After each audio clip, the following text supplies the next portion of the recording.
तो नमस्कार दोस्तों, मैं हूं सुमन कुमार और आप देख रहे हैं स्पंक लर्निंग पॉइंट। दोस्तों, आज की इस क्लास में हम लोग दो चरवाल रहित समीकरण को वज्र गुणनखंड विधि से किस प्रकार से हल करते हैं वो आज की इस वीडियो में हम लोग सीखने वाले हैं। और दोस्तों, मैं बता दूं आप लोगों को कि मैंने इससे पहले विलोपन विधि और प्रतिस्थापन विधि से दो चरवाल रहित समीकरण को किस प्रकार से बनाते हैं मैंने उसका वीडियो बना दिया हूं और उस वीडियो का लिंक जो है आपको डिस्क्रिप्शन बॉक्स में मिल जाएगा, तो आप लोग उस वीडियो को देख सकते हैं। तो दोस्तों, चलिए स्टार्ट करते हैं आज के इस शानदार क्लास को। तो आइए दोस्तों, इस क्वेश्चन को हम लोग हल करते हैं। तो इस क्वेश्चन को हल करने से पहले आपको इसमें याद रखना पड़ेगा, क्या याद रखना पड़ेगा, यदि ये समीकरण जो है, समीकरण में यदि मान लेते हैं यहाँ पे जो फर्स्ट समीकरण है यहाँ पे 8x + 5y और -9 = 0, ठीक है ना। मान लेते हैं ये 8x + 5y, ये 9 यदि बराबर उस साइड हो ना, तो आपको सबसे पहले इस 9 को इस साइड लेकर आना पड़ेगा, ठीक है ना। यानी कि 8x + 5y -9 = 0, ठीक है ना। बराबर को उस साइड होगा ना, तो आपको इस साइड लेके आना होगा। उसके बाद ही आप फॉर्मूला पे इसको रखकर मान निकाल सकते हैं x y का, ठीक है ना।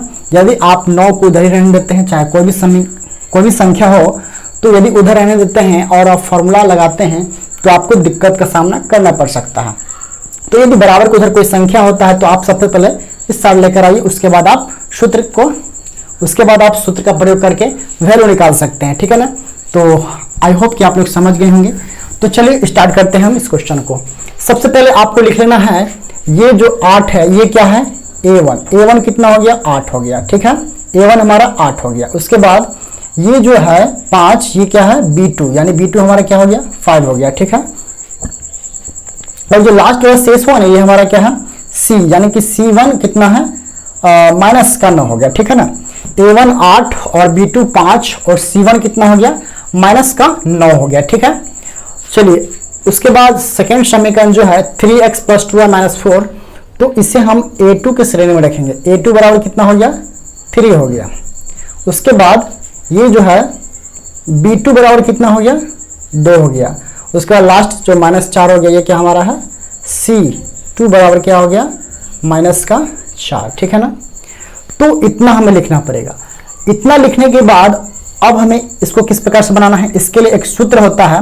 वो सूत्र आखिर क्या है, देखिए आपको करना क्या है, x y और 1 यहाँ पर लिख लेना है, ठीक है ना।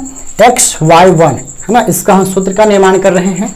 अगर डायरेक्टली आप इसका सूत्र याद रखते हैं तो आप लोग बनाने के समय जो मिस्टेक भी कर सकते हैं, ठीक है ना। इसके लिए मैं आपको एकदम जबरदस्त ट्रिक बताऊंगा, ठीक है ना, किस प्रकार से इसका सूत्र को आप लोग याद कर सकते हैं, ठीक है ना। नीचे में जो है ना हमें बट्टा देना है, ठीक है, बीच में बराबर दे देते हैं, ठीक है। आप फर्स्ट में जो है BC - BC कर सकते हैं, ठीक है ना, यानी कि बक माइनस बक, ठीक है ना। मान लेते किसी लड़का ने कहा किसी लड़के को बको, है ना, तो बक माइनस बको। किसी लड़का ने किसी दूसरे लड़के को कहा कि बको, यानी कि बक माइनस बक, ठीक है ना। उसके बाद हम ट्रिक यूज करेंगे का माइनस का, मतलब बकने के लिए बोला, ठीक है ना, तो दूसरे लड़के ने बोला का, क्या बके हम, तो का माइनस का, ठीक है ना। तो इस तरीके से हम याद रख सकते हैं, बक माइनस बक, का माइनस का। उसके बाद फिर का मतलब का बोलता है, उसके बाद आप उधर से बोलेगा, अब बोलना स्टार्ट करेगा, है ना, अब माइनस अब, ठीक है ना, बक माइनस बक, का माइनस का, अब माइनस अब। तो इस ट्रिक से जो है आप इसका निर्माण कर सकते हैं। और एक चीज और इसमें हमें करना है, सभी में आप 12 21 और 12 21 ये लगा सकते हैं, ठीक है ना। 12 21 देखिए हार्ड नहीं, यहाँ पे 12 21 सभी में 12 21 लगाना है, इधर 12 इधर 21, 12 21 12 21, ठीक है ना। तो आप देख सकते हैं कि यहाँ पे इस सूत्र का निर्माण हो चुका है। अब आप बारी बारी से जो है ना, ये देख सकते हैं कि a1 8 b2 5 c1 -9 a2 3 b2 2 और c2 -4। तो आप बारी बारी से जो है ना इन सभी वैल्यू को जो है इसमें रख सकते हैं और रखने के बाद x और y का वैल्यू आराम से निकाल सकते हैं, ठीक है ना। तो चलिए हम लोग रखना स्टार्ट करते हैं, ठीक है। तो सबसे पहले x बट्टा, ये देखिए b1, यहाँ क्या है, बट्टे में b1 है, तो आप देख सकते हैं कहाँ पे b1 है, सॉरी ये हमारा 1 है। तो b1 कितना है, 5 है, यानी b1 की जगह पे हम 5 रख सकते हैं। बगल में C2 है, तो C2 आप देख लीजिए कितना, माइनस का 4, यानी कि यहाँ पर क्या आ जाएगा, माइनस का 4 है ना। यहाँ पे C की जगह पर हम -4 रखें तो यहाँ पे गुना देना पड़ेगा, ठीक है। माइनस का, आप देख सकते हैं यहाँ B2 है, B2 आप देख लीजिए कितना है, B2 कितना है, 2 है, तो B2 की जगह पर हम 2 रख लेते हैं, गुने C1। अब देख लीजिए C1 कितना है, माइनस का 9, C1 के जगह पर आप रख सकते हैं माइनस का 9। सेम उसी प्रकार से इसमें भी आपको रखना है, ठीक है ना। ठीक है, y बट्टा C1, C1 कितना है आप देख लीजिए, C1 कितना, माइनस का 9, C1 आप -9 रख सकते हैं। A2 कितना है, A2 है हमारा 3, यानी कि 3, ठीक है, माइनस, फिर C2 कितना है, माइनस का 4, C2 माइनस का 4, तो आप देख सकते हैं कि यहाँ पे फॉर्मूला में माइनस लगा है और C2 का वैल्यू कितना है, -4 है, तो ये माइनस और ये माइनस आपस में क्या हो जाएगा, गुना हो जाएगा, यानी कि प्लस का 4 हो जाएगा, ठीक है। समझ में आया आपको, फॉर्मूला में पहले से माइनस अवेलेबल है यहाँ पे, और ये वाला माइनस जब वहाँ जाएगा तो इस माइनस से इस माइनस में तो गुना करना पड़ेगा ना, इसलिए डायरेक्टली हम इस माइनस को माइनस में गुना करेंगे तो माइनस माइनस प्लस हो जाता है, ठीक है। तो C2 की जगह पर हमारा क्या आएगा यहाँ पे, 4, माइनस माइनस प्लस हो गया। उसके बाद A1 आप देख लीजिए कि A1 कितना है, 8 है, तो A1 की जगह पर हम 8 लिख सकते हैं यहाँ पे, ठीक है, बराबर, अब 1 बट्टा, इसमें भी सभी वैल्यू को रख देते हैं। A1 की जगह पर 8 है, तो A1 की जगह पर हमने 8 यहाँ रख दिया। B2 कितना है, B2 हमारा यहाँ 2 है, तो यहाँ हम 2 रख लेते हैं, माइनस A2, A2 कितना है, 3, यहाँ पे देख लीजिए A2 कितना है, 3, यानी कि 3, और B1 कितना है, B1 आप देख सकते हैं यहाँ पे B1 5 है, यहाँ पे हम 5 लिख लेते हैं, ठीक है। देखिए सभी को हमने बारी बारी से रख दिया है। अब हमें इन्हें कैलकुलेशन करना पड़ेगा, x का x, ठीक है, 5 चौका कितना होगा, माइनस का 20, माइनस माइनस प्लस 2 नमा 18, ठीक है ना, बराबर y बट्टे माइनस 9 कितना हो जाएगा, 27, 4 32, बराबर 8 दूना 16, माइनस 3 5 15, ठीक है ना।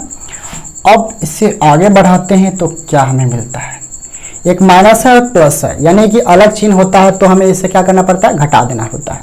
तो 20 में से 18 यदि कितना हो जाएगा, 2, और घटाने के बाद देखना हमें पड़ता है कि दोनों संख्या में से कौन सा संख्या बड़ा है, कौन संख्या बड़ा है, 20 बड़ा कि 18 बड़ा है, 20 बड़ा है, तो इसका चिन्ह हम माइनस इसमें लगा देंगे, ठीक है ना। माइनस क्यों लगा यहाँ पे, घटाने के बाद देख लीजिए, घटाना है कब, कैसे घटाना होता है, दोनों चिन्ह क्या होता है, अलग अलग अगर होता है तो उस दोनों संख्या को हमें घटा लेना पड़ता है। घटाने के बाद देखना है कि दोनों संख्या में से कौन सा संख्या बड़ा है, यानी कि 20 बड़ा है, तो इसका चिन्ह जो माइनस है इसमें लग जाएगा, ठीक है, समझ में आया।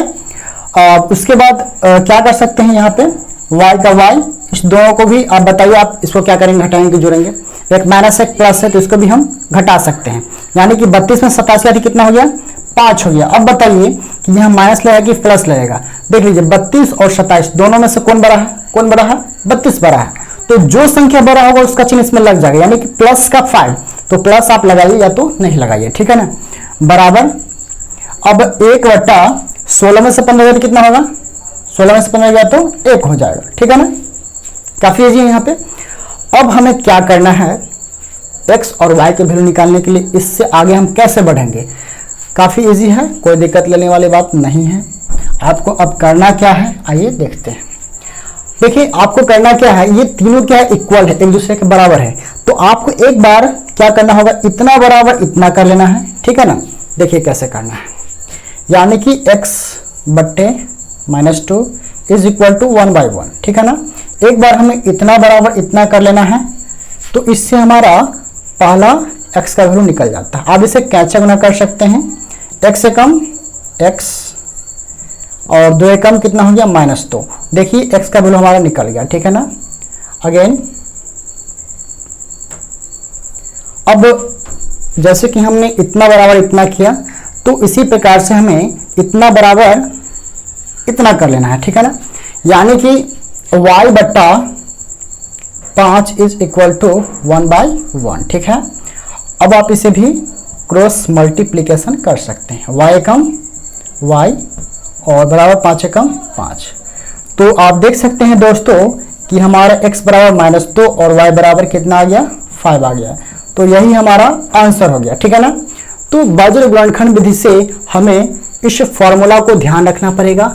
डायरेक्टली यदि आप इस फॉर्मूला को याद रखते हैं तो आपको काफी दिक्कत का सामना करना पड़ सकता है, याद होगा बाद में कहीं भूल भी सकते हैं ना। तो इसीलिए मैंने जो सूत्र बताया है, जो ट्रिक बताया है, उस ट्रिक के माध्यम से आप इस सूत्र को याद रखिए, है ना। बक माइनस बक, का माइनस का, अब माइनस अब, उसके बाद सभी में 12 21 12 21 12 21 लगा दीजिए, ठीक है ना। तो काफी इजीली आप इस सूत्र को याद कर सकते हैं। उसके बाद बारी बारी से a1 b1 c1 a2 b2 c2 करके जो भी वैल्यू होगा इसमें आप पुट कर दीजिए, आपका x और y का वैल्यू काफी आराम से निकल जाता है। तो दोस्तों हम आशा करते हैं कि आज का क्वेश्चन आप लोगों को काफी जबरदस्त तरीके से समझ में आ गया होगा। तो इसी प्रकार के मजेदार क्वेश्चन के लिए आप हमारे चैनल को सब्सक्राइब कर सकते हैं। तो दोस्तों चलिए मिलते हैं नेक्स्ट वीडियो में, तब तक के लिए बाय दोस्तों।